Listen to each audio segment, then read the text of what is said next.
bienvenue dans cette nouvelle vidéo donc, que je vais consacrer aux sorties qu'il va y avoir en octobre.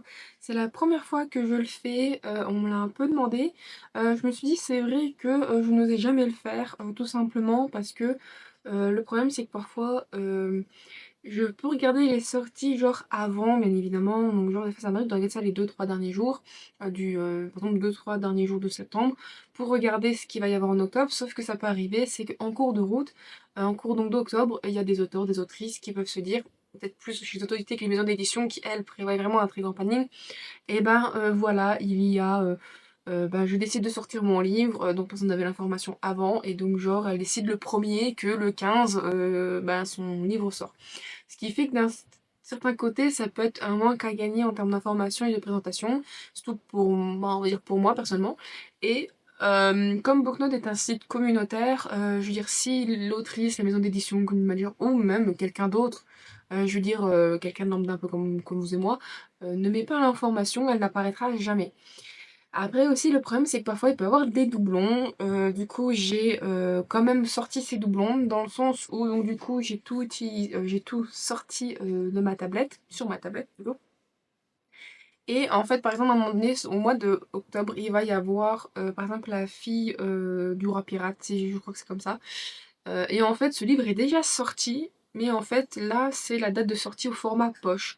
Donc au moins ce qui est bien avec Booknote, c'est que autant dans leur calendrier date de sortie, il y a tout est mélangé, autant quand on clique sur le livre, ils disent par exemple que c'est le poche, si c'est précisé aussi en poche. Donc on sait qu'en fait c'est pas forcément une réédition ou quoi que ce soit, c'est bah, en fait une sortie format poche. Voilà, donc du coup, je vais vous parler que des livres, pas de graphiques, de BD. Pourquoi?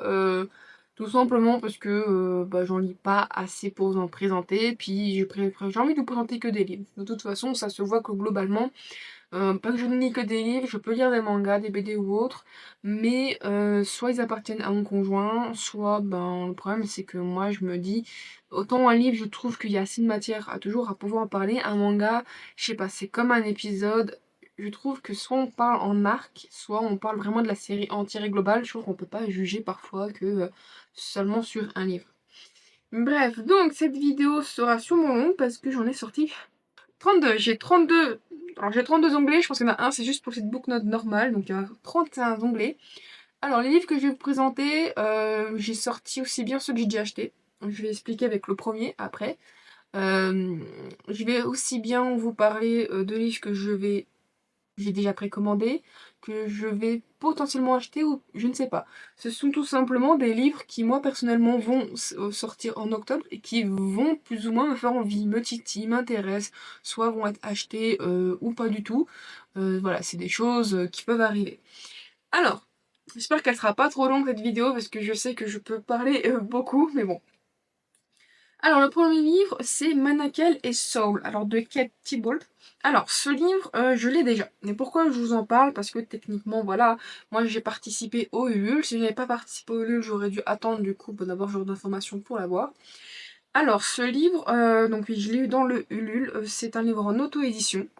Donc, en ce qui concerne sa date, alors du coup, je l'ai tourné.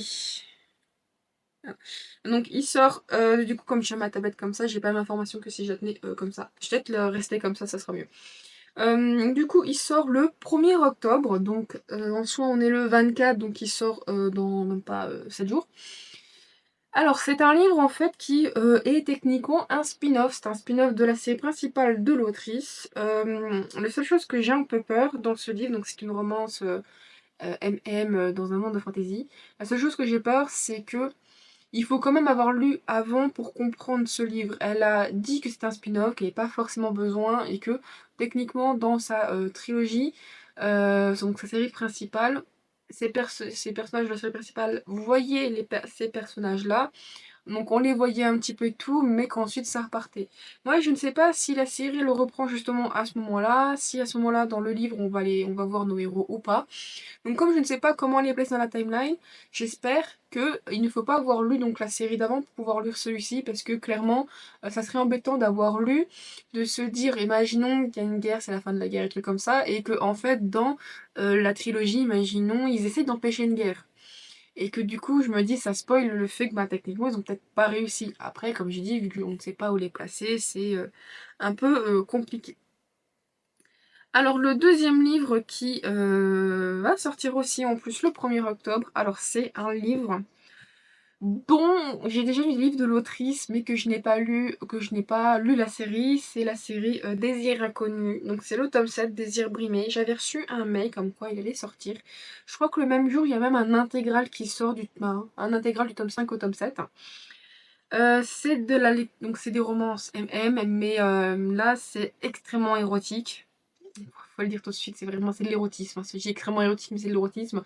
Il y a énormément de scènes de sexe. Alors, je suppose, vu que je n'ai pas lu, mais disons que je sais déjà dans d'autres livres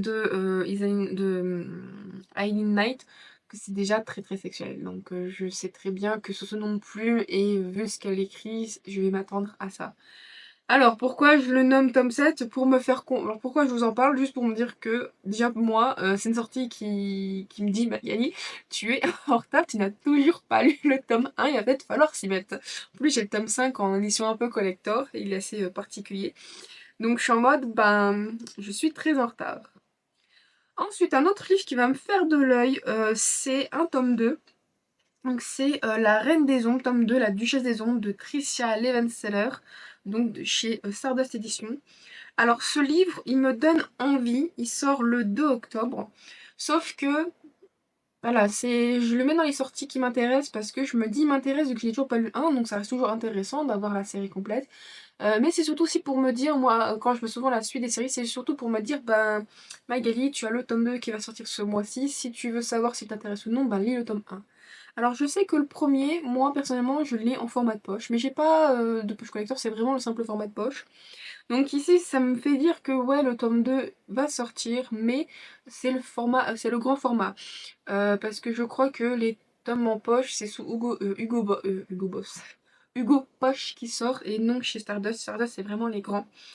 Donc du coup, voilà, je me dis que j'ai l'information. Par contre, je ne sais pas si c'est bien de l'acheter tout de suite, ou dans tous les cas, dans le sens où je vais attendre d'avoir lu, mais dans le sens où c'est le format grand. Si vous voulez le format poche, il faudra attendre. Et en plus, j'ai vu que, je ne sais plus quand, je crois que c'était vers fin septembre qu'est-ce qui est sorti, il y a eu un genre de collector pour justement le premier tome qui est sorti. Donc si vous êtes intéressé, vous avez beaucoup aimé, je pense que vous allez devoir attendre peut-être pour le collector, c'est un peu dommage. Après je peux comprendre qu'ils se font plus de beurre là-dessus, mais bon pour nous c'est toujours embêtant en fait, voilà. Donc c'est une série que je n'ai toujours pas lue, qui m'intéresse. Après, je sais que j'ai une amie qui n'avait pas trop aimé. Moi, j'ai toujours pas encore pris le temps, comme beaucoup de livres de toute façon. Mais bon. Alors, du coup, justement, ce n'est plus du coup de chez Stardust techniquement. J'avais vu l'info passer. C'est du coup La fille du roi pirate tome 2, La fille de la reine sirène, qui sort aussi le 2 octobre. Mais du coup, là, c'est bien ça, au format poche. Alors ce livre, en fait j'avais acheté le tome 1 de La Reine des Ombres et le tome 1 de La Fille du Roi Pirate le même jour, et en fait je savais pas que... Effectivement j'ai cru que La Reine des Ombres c'était déjà un format poche comme les Milady, et je ne sais pas qu'il y avait un grand format. Donc je ne sais pas si j'aurais acheté le grand format ou le petit format à ce moment-là. Donc j'avais acheté les deux ensemble. Et je vous avoue que je suis un peu déçue pour La Fille du Roi Pirate, parce que c'est un grand format, mais le jaspage, je le trouve plan-plan. Enfin, je suis pas fan en soi, c'est dire ça comme ça. Je ne suis pas fan, donc je suis un peu dégoûtée, c'est de l'avoir acheté en grand, de pas l'avoir acheté en petit. En vrai, je pense que c'est des livres que j'aurais peut-être préféré avoir tout en petit. Moi, bon. Du coup, c'est un livre, voilà, je me dis, le poche est sorti, et surtout que bon, j'avais envie de plus de vous en parler, que vraiment en mode cette sortie m'intéresse, parce qu'en soi, le tome en grand est déjà sorti. C'est aussi du coup typiquement un livre auquel je n'ai pas pris le temps de lire, mais j'ai vraiment l'impression que la collection Stardust, il y a un côté un peu plus young adult qui est moins entre guillemets pour moi. Le problème c'est que j'ai du mal parfois avec le young adult. Les young adultes ils passent bien, certains ils sont entre la frontière entre du young adult et du new adulte ou de l'adulte, bref, où ils sont moins jeunes. Et donc du coup je suis un peu, des fois ça peut être plaisant, des fois pas plaisant. Donc bon. Alors ensuite, il y a malheureusement c'est encore intégré comme le 2 octobre, c'est alors visuellement parce que j'ai déjà les livres à la maison. Pas celui-là entre guillemets, c'est l'intégrale Sorcery of Thorn, donc qui comprend donc Sorcery of Thorn et Manor of Thorn si je me trompe pas, donc de Margaret Rogerson de chez Big Bang. Quand j'ai vu l'édition, alors c'est l'édition Silas. En fait, quand j'ai vu l'édition, j'ai fait oh, il est beau. En fait, visuellement, tant que j'y livre, c'est très beau. Après, je me suis dit, est-ce qu'il y a un intérêt de le racheter? Déjà, de un, Je ne sais pas si je vais aimer ces livres parce que, comme je vous l'ai dit, je les ai déjà à la maison. Bah, je les ai déjà à la maison, je les ai déjà à la bibliothèque, je ne les ai toujours pas pris le temps de lire. Euh, la plume de Margaret, je veux pas dire qu'elle me plaît pas, mais disons que j'ai lu Vespertine qui m'a laissé assez mitigée. Donc du coup, c'est pour ça aussi que je n'ai jamais pris le temps de le lire. Et d'un autre, voilà. Après, j'en parle parce que je trouve qu'il est très beau. Mais derrière, j'ai déjà techniquement des éditions, je crois que des éditions Grimoire. Ils ont un effet assez... Ils ont un style très très particulier, faut aimer. Donc bon, voilà. Mais bon, je me suis dit c'est quand même sympa. Mais le problème c'est que moi j'ai vu que sur le site de Big Bang, ce n'est pas le 2 qui sort octobre, le 2 octobre, c'est le 9. Il a été repoussé avec un autre livre d'ailleurs, mais qui ne m'intéresse pas. Je ne sais pas, je ne sais plus comment que c'était Sabira, je sais plus, je sais plus avec une mémoire de cendre, bref, je n'arrive pas à me souvenir. Pas vous dire trop plus de conneries. Mais bon, je pense c'est un beau bébé comme qui va nous coûter, mais bon, s'il y a un prix, sûrement dans les 45-50 euros. Je pense, c'est une supposition, peut-être que ce sera que 30 euros, ce qui est extrêmement surprenant en vrai pour un intégral si beau que ça. Mais bon. Alors, un livre qui techniquement j'ai en anglais, mais je me dis c'est quand même pas mal de partager la fois aussi, vous l'avez pas vu. C'est Ces promesses maudites de chez, donc techniquement le grand et en chez de Saxus, de Lexirian, qui ici en fait sort le 3 octobre au format poche. En vrai, il y a plein de livres de chez De Saxus et ça me rend que je suis dégoûtée d'avoir acheté à cause d'une hype, ce genre de choses, ou d'avoir voulu essayer de me procurer une version anglaise parce que ça coûtait un peu moins cher. Mais bon, bah déjà que je ne prends pas forcément le temps de lire tous les livres parce qu'il y en a vraiment beaucoup, et encore moins quand c'est en anglais. Et maintenant, le fait que je les vois sortir en format poche, je suis en mode, en vrai, il y a beaucoup de livres, je regrette un petit peu de les avoir achetés en format relié et j'aurais préféré bah, justement avoir le format poche comme ici.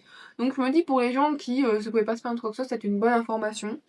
Et après, en plus, sur format poche, limite, j'aime bien leur format poche parce qu'au moins, il y a vraiment une présentation de la couverture. En fait, j'en ai pas à la maison encore des formats de poche, donc c'est là. C'est quand même le libellé, pas le libellé, mais la maison d'édition, c'est PAL, techniquement en plus. C'est vraiment, en fait, on a la couverture, il y a une petite bande à côté qui va ensuite être le nom du livre. Et je trouve ça bien parce qu'il y a certaines couvertures qui, je trouve, dont le nom vient vraiment gâcher. En vrai, peut-être que j'achèterai ce livre en format poche et je revendrai la version anglaise. J'avoue que je ne sais pas du tout encore pour le moment. Euh, ok, pardon. Et donc du coup, je suis quand même surprise mais très contente. Après, est-ce que j'achèterai tout de suite? Je ne sais pas, manque d'une lecture commune, mais bon.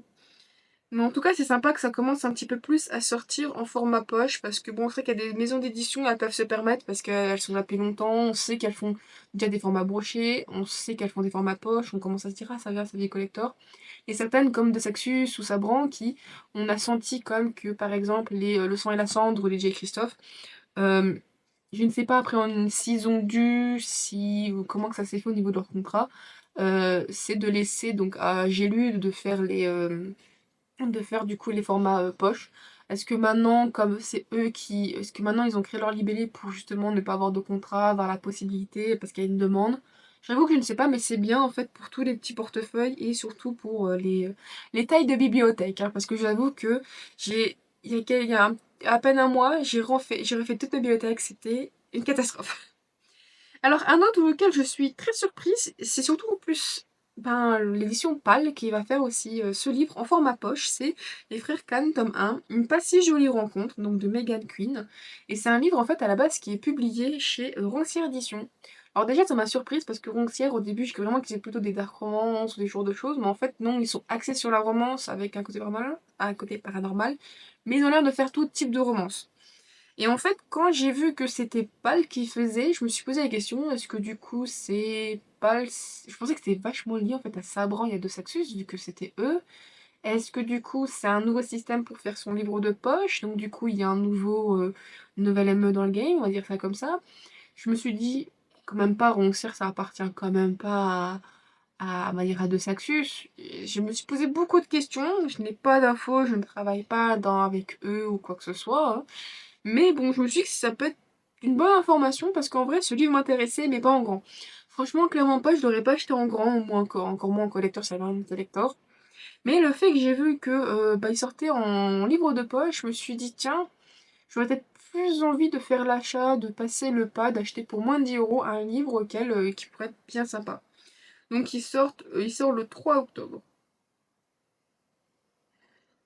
Alors, ce livre, je l'ai vu grâce, je crois, comme d'habitude, au contenu sponsorisé sur Instagram. C'est un livre, je sais plus, il est en précommande en collector.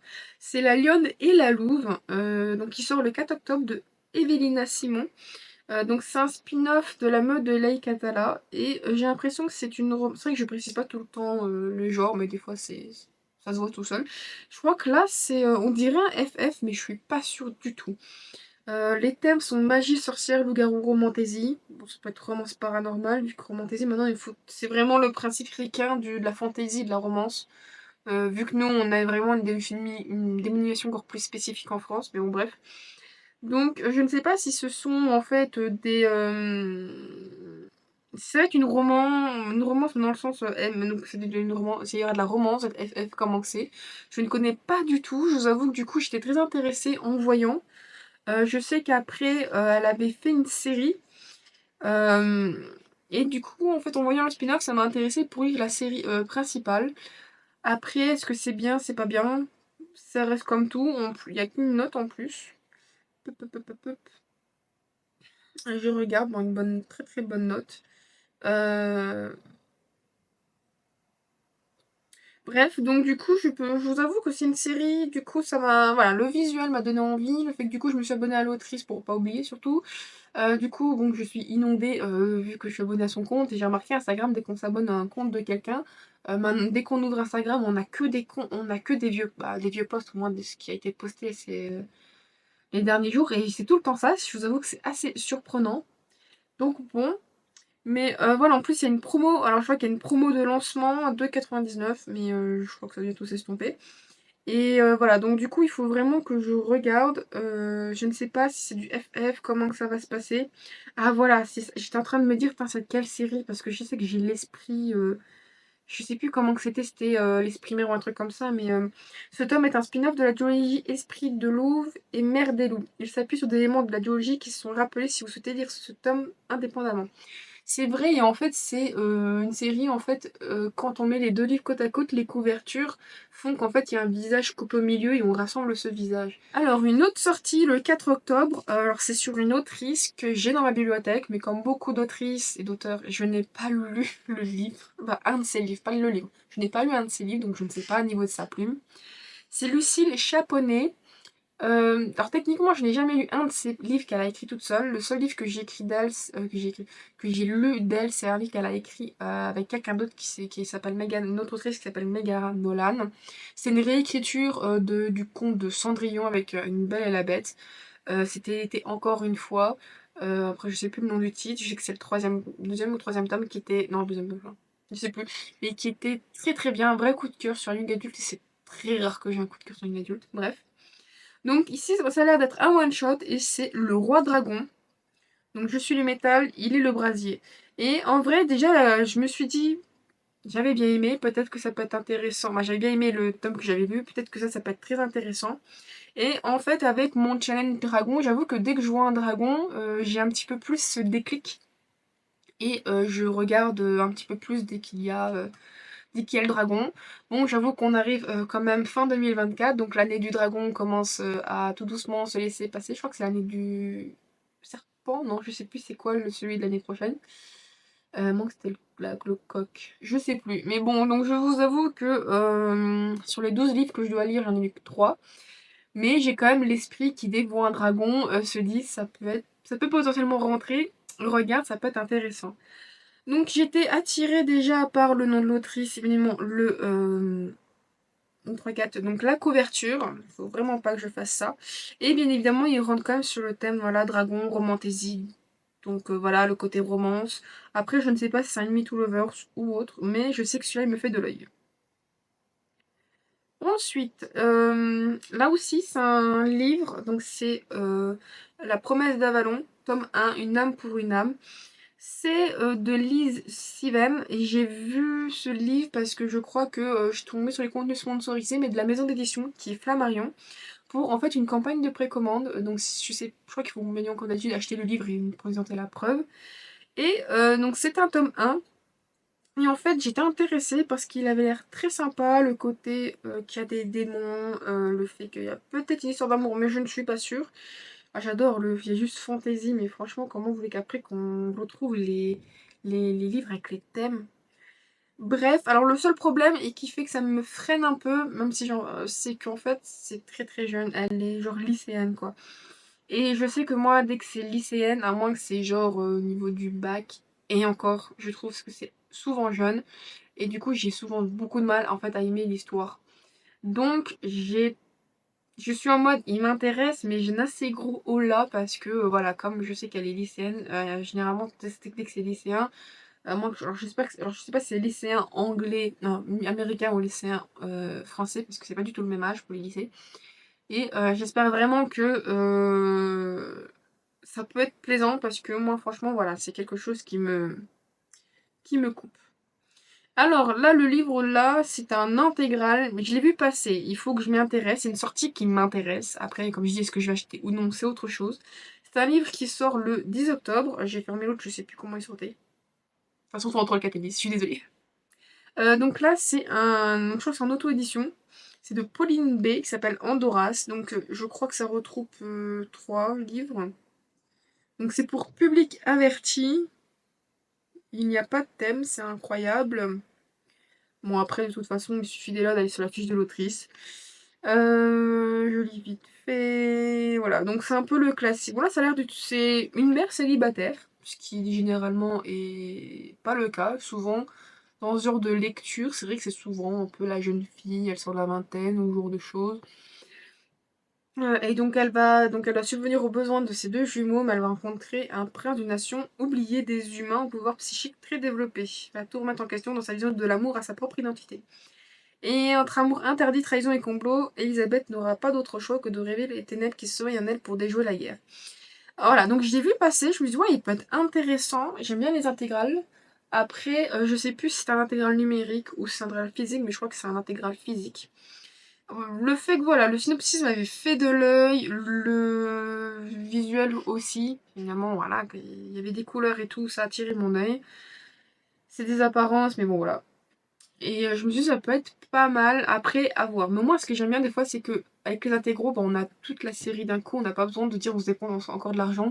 On achète quand même une grosse somme d'un coup, mais au moins je me dis on a tous les œuvres, on n'a pas besoin d'attendre d'être acheté.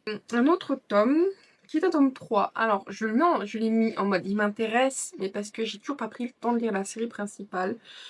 La série c'est Les Héritiers d'Ungardia, donc avec le tome 3, Le Trône de Cendre, donc de Chloé C. Penaranda de chez De Saxus. Alors le problème de ce tome, c'est qu'à un moment donné j'étais intéressée pour le tome 1, et sur Booknote il y avait un commentaire assez long et très constructif, qui en fait disait que ce n'était qu'une genre de pâle copie d'un mélange pas des 3 livres, mais de Sarah J. Maas, au moins de Akota, donc Un palais d'épines et de roses, et de Throne of Glass. Et du coup, j'étais en mode, ça m'embête parce que, je veux pas dire que j'aime pas, je vais plutôt dire que j'ai pas envie de relire quelque chose qui n'est pas le copie, surtout qu'en plus, il y a certains points du style, je sais pas si c'est un rival, mais un personnage que notre héroïne n'apprécie pas vraiment, elle va quand même le sauver. Euh, je sais plus comment que c'était dit dans le commentaire, mais c'était assez bien construit, et en fait, ça m'avait vachement refroidi. Mais le problème, c'est que comme souvent pour beaucoup de choses, j'étais en mode ça me titille. Voilà, ça me titille, ça j'ai envie. En fait, j'ai l'impression que, comme pour certaines choses, tant que je n'ai pas lu ou que je ne me suis pas vraiment décidée, j'aurai toujours ce petit côté dans ma tête qui me dira ouais, il m'intéresse quand même. Ah, pourquoi pas? C'est dommage. Peut-être qu'il peut être plaisant, peut-être que c'est un commentaire où, je veux dire, c'est une fan un petit peu trop fan, on va dire ça comme ça, donc de ce que Sarah J. Maas a écrit, voilà. Du coup, je vous avoue que j'étais un petit peu en mode, je sais pas si je l'aimais ou pas, mais ça reste comme une série qui est potentiellement intéressante. En vrai, en plus, c'est une série, je ne sais pas pourquoi, je la très bien peut-être plutôt en format broché. Après, c'est vrai que je me dis, je peux très bien attendre avec Pal qui du coup sort ses livres en tout petit, je peux très bien essayer de me le procurer en format poche. Et du coup, voilà, je voulais en parler, donc du coup, c'est le tome 3 en grand le 10 octobre. Et je vous avoue que je pense que tant que j'aurai pas lu, c'est une série qui va constamment me titiller, me faire dire ah, il me tente parce que j'ai pas testé, mais j'ai ce commentaire qui fait que, mais j'ai pas fait mon vrai avis vraiment moi, c'est je veux dire.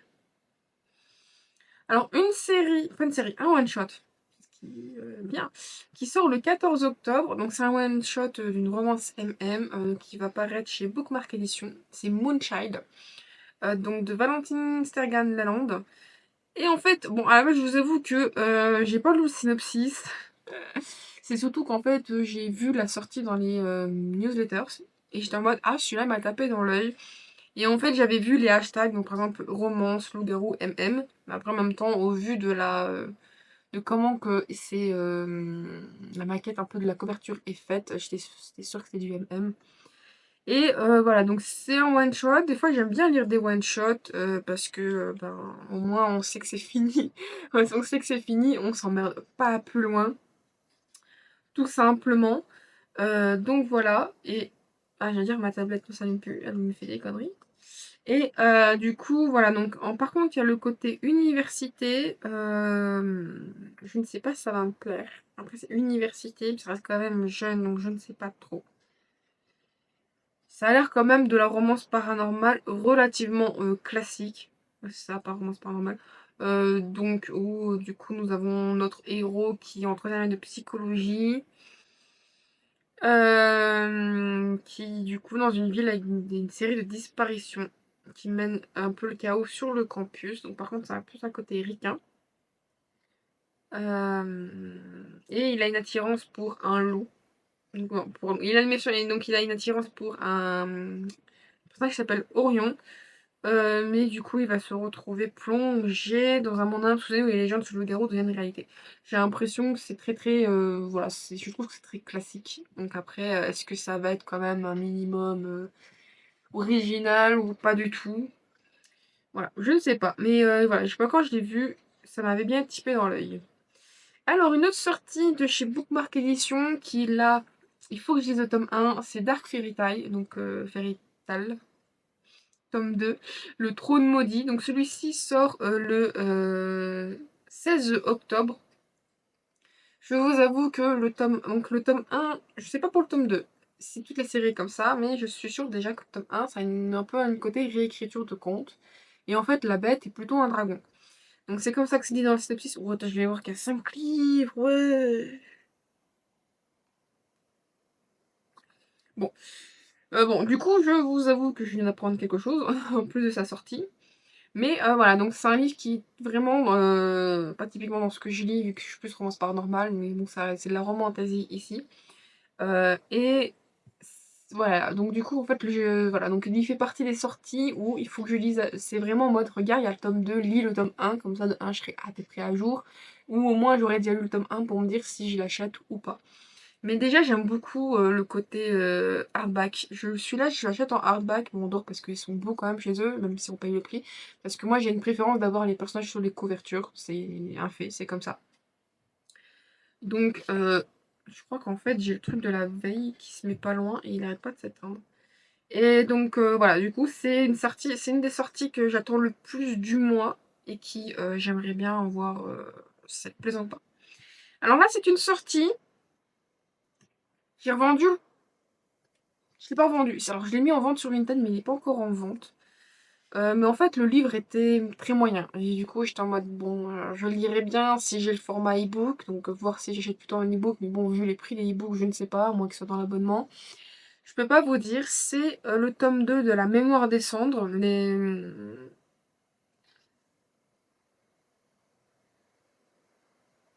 Alors, normalement, la série s'appelle La Mémoire des Cendres, mais c'est gardé comme Les Garçons Perdus, tome 2. Donc, je vous avoue que je suis surprise. Donc bon, bref. Donc de Sam Stern chez Corrigan Édition. Donc celui-ci sort aussi le 16 octobre. Et du coup, j'ai lu le tome 1. D'un côté, je suis en mode, il était moyen. Le problème, c'est que maintenant, je pars du principe que si le tome 1 était un moyen, mais pas un moyen moins, il était moyen moins quand même, il était très moyen, je ne laisse plus forcément la chance. Ce que je veux sous-entendre par là, c'est qu'il y a beaucoup de livres où j'étais moyen. Bah, par exemple, récemment, j'ai eu Frost et Nectar. Le tome 1 était très moyen, moyen moins, très moyen. Et là, ce livre est un peu aussi moyen. Et le problème, c'est que dans Frost et Nectar, le tome 2 était vraiment... Ça allait pas, du coup j'ai abandonné. Et le problème, c'est qu'il y a beaucoup de livres qui étaient moyens et j'ai la suite, mais elle m'intéresse pas des masses, j'ai du mal à lire ou généralement la suite me plaît pas ouf. Sauf quand je commence à sentir un feeling en mode c'est un 3 moyen, mais il y a quelque chose qui fait que ça aurait pu être un peu plus. Je me suis quand même attachée. C'est un 3 parce qu'il y a des problèmes, mais bon. Donc du coup, ce livre fait partie des livres où j'aimerais bien connaître la suite par curiosité, mais je ne sais pas trop parce que, ben voilà, j'étais pas. J'avais trouvé des défauts, c'était voilà, je sentais moins le feeling comparé à d'autres. Donc il sort bientôt parce que je viens de changer de page. Il sort donc le 16 octobre. Il fait partie de ces en mode il sort, il m'intéresse mais je ne suis pas sûre à 100%.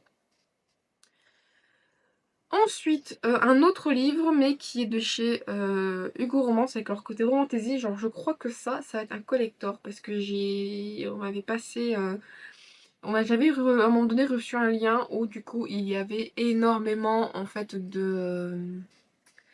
Ah, c'est toutes les sorties qu'il allait avoir au FNR. Donc là je ne sais pas si c'est un collector ou pas. Je vous avoue que je vais quand même aller voir. Après avoir regardé, j'ai pas trouvé d'infos en vrai si il y avait... si c'était un format hardback ou poche. Je pense quand même que c'est un poche parce que je me dis, j'avais vu du coup le hardback pour le FNR. Il y a de fortes chances que t'es préco pour le FNR. Vu que c'est au mois de novembre, je pense que là ils vont sortir le format sûrement normal. Je suis pas voilà 100% dire entre guillemets convaincue, mais bon. Donc Divine Darkness, une offrande de chair et de sang, tome 1 de Anatrice, donc Anatrice de mémoire, si je ne me trompe pas. J'ai déjà vu son nom passer plusieurs fois. C'est une autrice française. Donc je suis contente pour elle. Et du coup, voilà, il m'intéressait parce que j'en avais entendu du bien. Après, ce qu'il est bien, ce qu'il est pas bien, je ne sais pas. Donc évidemment, c'est dans la collection Romantasy. Bon, je vous avoue que, j'allais dire, je me méfie de cette collection, mais j'ai un ou deux livres déjà.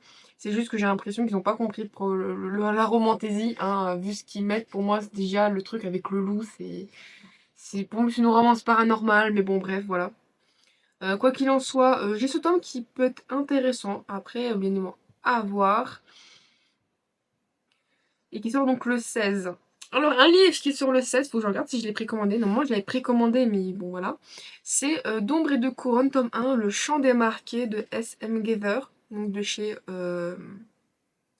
donc, beaucoup marqué Diction, mais dans leur collection, donc plutôt dans leur label Lost Kingdom. C'est vrai que le Trône Maudit, donc Dark Fairy Tale 2, c'est aussi de chez Lost Kingdom. En fait, elles se retrouvent pas dans leur boutique de bookmark, elles se retrouvent qu'en librairie. Bon. Et ah bah, je viens de voir que c'est un tome en 5 livres.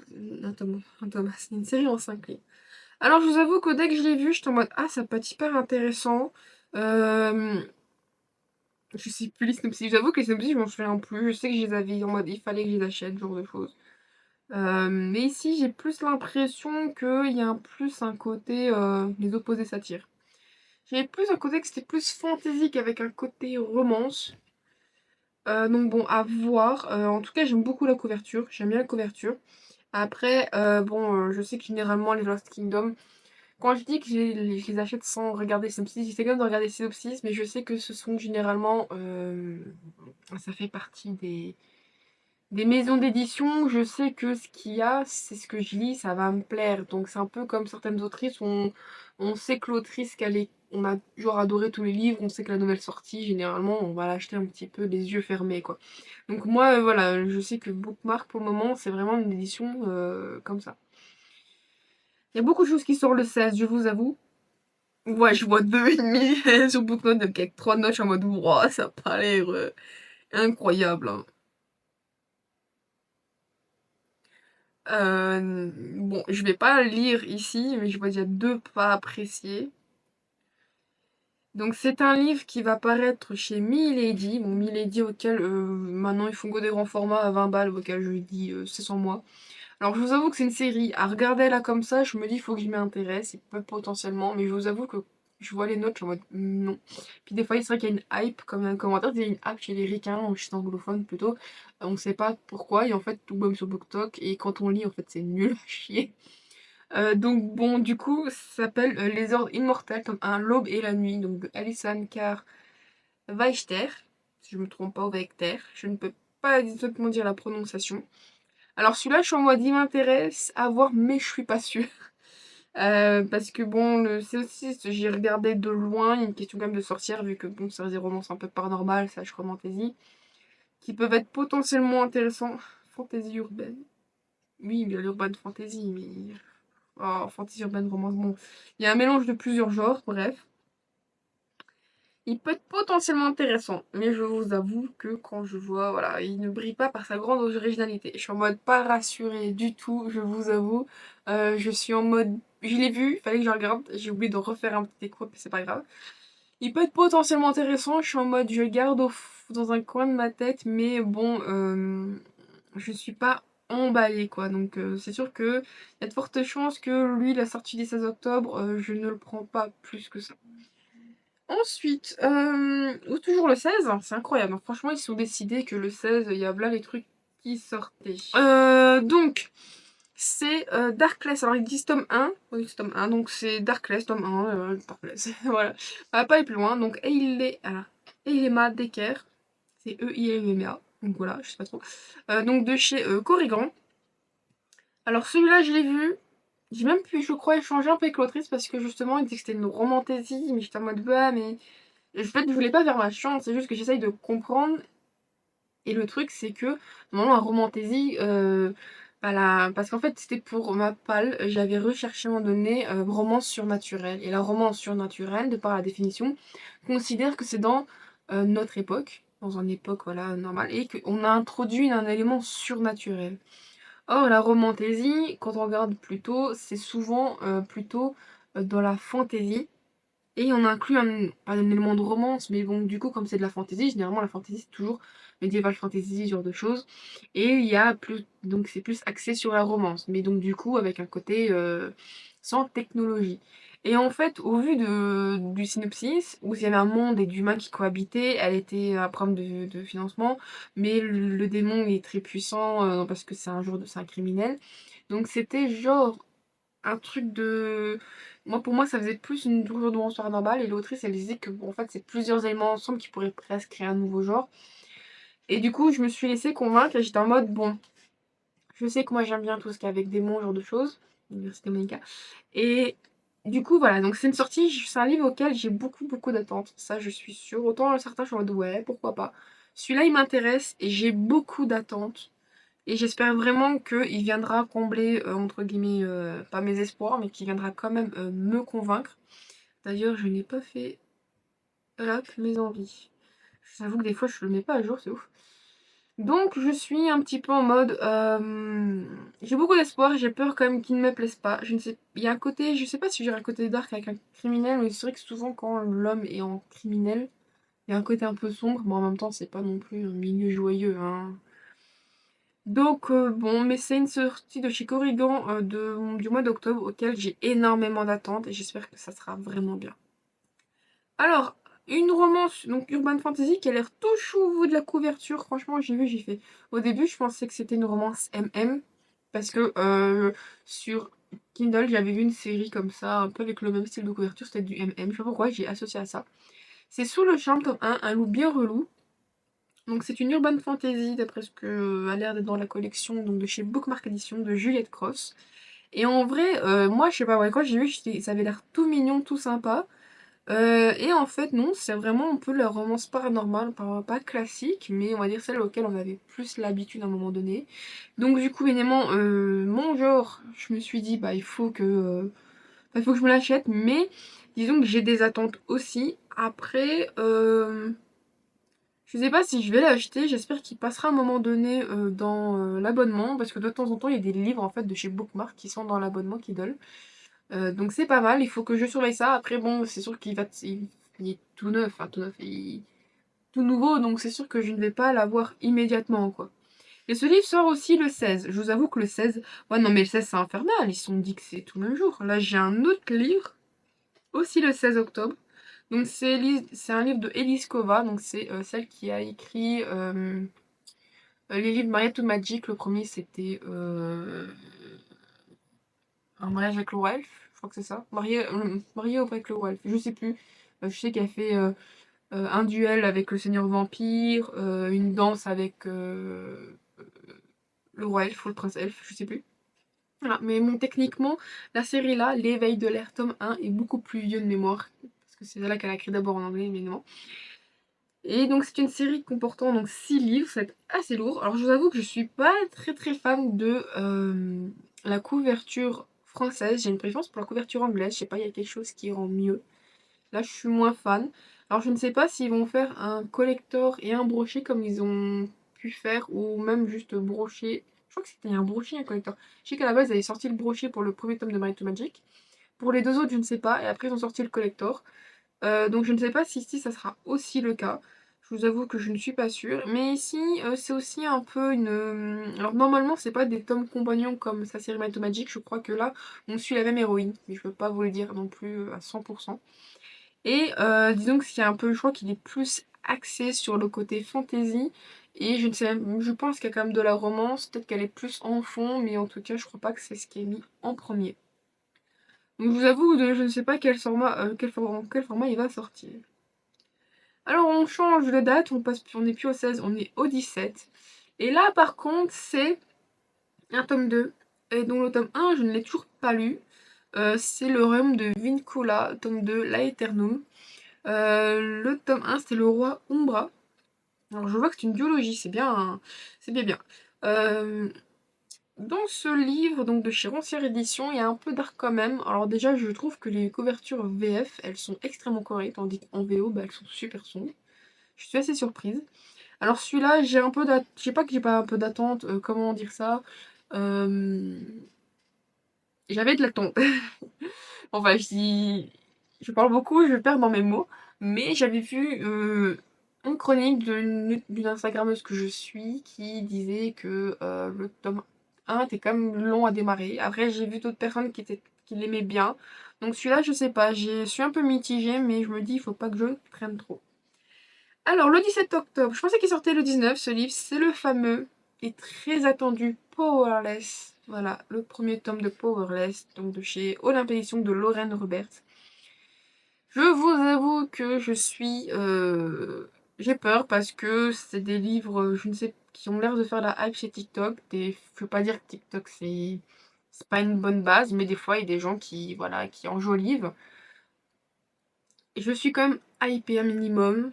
Après, est-ce que la hype vaut le coup ou pas? Je ne sais pas, mais ça fait partie des livres que je vais lire à cause d'une hype, même si le synopsis c'est quand même un minimum plaisant. Mais j'ai vraiment peur de déchanter et que ça ne me plaise pas du tout. Alors, un autre livre qui sort, bah non, c'est le premier qui sort le 23 octobre. C'est donc, alors, c'est un tome 6, mais la particularité de ce tome 6, c'est que c'est que c'est vraiment pas un tome compagnon, mais c'est vraiment en mode un peu, on peut le prendre n'importe comment, même s'il peut avoir des références au premier tome. C'est le Conte des Royaumes Oubliés, donc de Isabelle Esteplume. Le tome 6, c'est Le Prince et le Chasseur. Euh, alors, elle-même l'a dit que, en fait, les livres là, comme ce sont des réécritures de contes avec du MM, on peut les prendre. En fait, on peut lire genre le tome 2, le tome 4. Voilà, moi j'aime quand même lire 1, 2, 3, 4. Bref. Et elle a dit que à part des petites références éventuellement, comme à chaque fois ça se passe à un autre endroit avec du coup voilà comme j'ai dit un autre conte, il n'y a pas la nécessité en fait forcément de lire les premiers tomes. Donc ça qui je trouve qui est vraiment bien. Donc c'est donc le sixième livre. Je ne sais pas si ce sera le dernier. Et j'avoue qu'au début j'étais en mode le prince et le chasseur. J'étais en mode ben quel conte ça et c'est pas inné. Et en lisant le synopsis, en fait c'est tout simplement une réécriture de Blanche-Neige. C'est vrai que c'est comme le tout premier qui était je ne sais plus quoi. Qui était le prince. Voilà, c'est le prince au bois dormant en fait au lieu du coup que ce soit la princesse en fait ben, c'est un prince. Vu qu'ici, ce ne sont que des réécritures à la sauce MM. Donc automatiquement, c'est au lieu d'avoir la princesse ou quoi que ce soit, ce sera automatiquement un prince. Donc vraiment la version masculine. Mais au début, j'étais en mode, mince, le prince et le chasseur. Et en voyant en fait la couverture, je sais pas pourquoi, moi j'ai pensé au code couleur de Gaston, de La Belle et la Bête. Sauf que bah, La Belle et la Bête est déjà, je crois que c'est le quatrième. Du coup, j'étais en mode: «Ben, c'est pas ça», donc à moins vraiment que l'autrice elle ait pris, cet aspect-là, mais j'étais en mode: «Mais non, c'est vraiment une réécriture de conte, c'est pas possible» et en fait, ça s'explique par le fait que, ben, voilà, c'est en gros, c'est la réécriture de Blanche-Neige à la version Isabelle Lesteplume. Donc je vous avoue que ce tome, en fait, il m'intéresse, mais comme maintenant, à chaque fois qu'ils sortent, je ne vais pas les prendre. Parce que au moins je sais que je me dis il est sorti et je sais qu'il y aura potentiellement, quand je ne sais pas, mais la sortie en version collector. Parce que je ne savais pas, j'avais acheté le tome 4 et alors je vais quand même le garder parce que j'ai un très beau dessin à l'intérieur. Mais en fait, il y a toute la collection sort au fur et à mesure, au moins un tome par la suite à chaque fois, en version hardback très beau. Pas non plus ouf, mais comme sympa. Il y a un beau travail qui a été fait derrière. Et du coup, j'ai les trois premiers. Le quatrième, qui est justement le beau et la bête, si je ne me trompe pas, je l'avais déjà. Donc j'hésitais un peu à l'acheter, mais j'ai eu l'acheter. Et après, j'ai juste jamais pris le temps d'acheter la suite parce que bon, ben, ça a quand même son prix en soi, hein. Ils sont très très beaux, mais ça a son prix. Donc, une autre sortie, je crois, le 23 octobre, c'est une sortie de chez Corrigan. Donc, Le Temps de l'acier, tome 1, Longue vie au mal. Alors, en vrai, quand j'ai vu ce livre, j'étais en mode, la couverture est belle, mais surtout, j'étais en mode, mais on dirait un genre de dark romance, pas une dark romance, mais Longue vie au mal, je me suis dit ça, on dirait un peu comme, comment il s'appelle, Assistant to the Villain, où au lieu de suivre, en fait, un héros ou une héroïne, on va plutôt suivre un méchant. Donc, du coup, je vous avoue que j'ai des attentes mais pas forcément très très très très haute. Et je crois qu'il y a une bestiole, et mes chats sont en mode Nyi. Effectivement, j'entends la mouche. Bah ouais, bref. Donc voilà, du coup, j'ai l'impression que je crois qu'on va vraiment suivre. Je suis en train un peu de vite fait de lire. C'est ça, sa sous-direction maléfique, les méchants s'unissent, citant la fureur du bel empereur Rey endosse son nouveau rôle bien plus facilement que prévu. Donc on dirait qu'elle doit jouer le rôle de la méchante. Donc voilà, c'est un livre auquel j'espère qu'il sera vraiment bien. Bon, comme tous en soi, hein. Ensuite, il y a alors déjà que j'ai pas lu le tome 3 en août, mais en octobre, il y a alors ça a l'air d'être le dernier tome, mais au début quand je l'ai vu, j'ai en mode ah, c'est le tome en anglais, elle va sortir en anglais, et non pas du tout. C'est le tome 4 en français de Les légendes de Thézmar. Donc le tome 4 c'est L'ombre et les orages. Je vous avoue que je le mets, mais je ne sais pas si je vais vraiment l'acheter parce que j'ai toujours pas fini de lire le tome 1. Le tome 1, je suis dans les 30% du livre. J'ai dû voilà, faire une pause, enfin, j'ai eu du mal, bref. Mais c'est plus moi qui ai un petit peu de mal, alors que le livre a l'air extrêmement bien. Et en vrai, je me dis, il y a moyen que ça fasse un peu comme Le Pont des Tempêtes, où je sais que j'ai énormément de mal à le lire, le livre, alors que pourtant j'ai essayé de créer un coup de cœur, mais c'est moi, le mood de lecture fait que j'allais pas. Et les gens de Tesma, et les gens de Tesmar, c'est un peu la même chose. J'ai eu, je ne sais pas pourquoi, énormément de mal à le lire et à le démarrer, alors que pourtant je sens qu'il est extrêmement bien. Je me suis quand même retrouvée happée à certains moments par la plume à continuer et tout. Et du coup, il y a des chances que ça me plaise, mais bon, je ne suis pas non plus sûre à 100%. Et donc du coup, voilà, donc le tome 4 sortira le 23 octobre. Du coup, ça veut surtout dire qu'il faut que je me concentre un peu plus à savoir est-ce que je vais prendre ou pas déjà le tome 3 avant de prendre le tome 4, bien évidemment. Mais il y a de fortes chances que ça me plaise, bah, je commande les deux à coup. Alors, on va changer de la romance. Non, on va changer en ce qui concerne les romantaisies et ce genre de choses. On va prendre un tournant un petit peu plus normal, contemporain, avec en fait une romance de Noël. Parce que bien évidemment, même si on est en octobre, on s'approche tout doucement de Noël. Et donc il y a déjà des sorties de livres donc sur des romances de Noël qui sortent au mois d'octobre. Je pense qu'il va y avoir un petit peu plus une blinde en novembre et en décembre. Je vous avoue que je ne suis pas une très très fan des romances de Noël. À part parce que voilà, mon autrice préférée en avait sorti deux. Je crois qu'elle va peut-être en sortir une troisième, mais je suis pas sûre. Je trouve ça sympa, mais pas non plus. J'arrive pas encore à me dire que c'est vraiment pas bien, mais le peu que j'ai lu, soit c'était sympa sans plus, soit des fois il y a un côté niais. Moi, je suis pas très fan aussi le principe de Noël. Enfin, moi, c'est pas mon truc. Et j'ai une amie qui aime énormément les livres de Laura S. Wilde, qui du coup a les trois. Et il y a donc un intégral qui va sortir, et il sortira donc le 23 novembre. La romance presque parfaite d'une accro à Noël, donc c'est le nom de la trilogie. Alors au début quand elle m'a présenté ces livres, j'ai cru que c'était à chaque fois un tome différent, mais on dirait que non, c'est plutôt une suite. Donc bien évidemment, il faut que je l'écoute, ce qui est pas une bonne idée, mais bon. Du coup, je vais me laisser tenter, je pense que je le prendrai. Après, vu que je ne suis pas une très grande consommatrice, de fortes chances que je prenne peut-être que cela parce que toutes les sorties que j'ai pu voir et qu'elle, elle est hypée, moi je suis en mode oui, je sais pas, c'est sans plus. Donc bon. Alors, l'avant-dernier livre, et ben voilà, du coup, on va quitter les romances contemporaines, on va revenir aux romances paranormales slash fantasy. Avec La Couronne du Dragon, tome 1, Le Royaume des Dragons. Donc voilà, comme j'ai dit, dès que je vois un dragon, il faut que je saute un poil dessus. Alors, je vous avoue que déjà, la couverture, je l'ai vue, elle est encore en anglais. Donc je ne sais pas si c'était un peu comme à un moment donné, c'est Olivia Wildenstein, non, si je sais plus, avec déjà sa série, du coup en France, on a traduit ça par Les Anges d'Elysium, ou encore la série chez Corrigan, je sais plus du tout, où en fait avant que ça soit des maisons d'édition qui reprennent, elle a fait, je pense, la traduction, je pense, via par peut-être une française ou une, je ne sais pas. Les livres étaient disponibles, je ne sais pas ce que valait la traduction avant.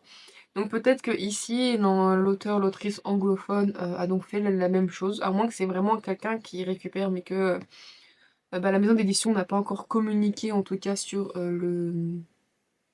la couverture. Voilà.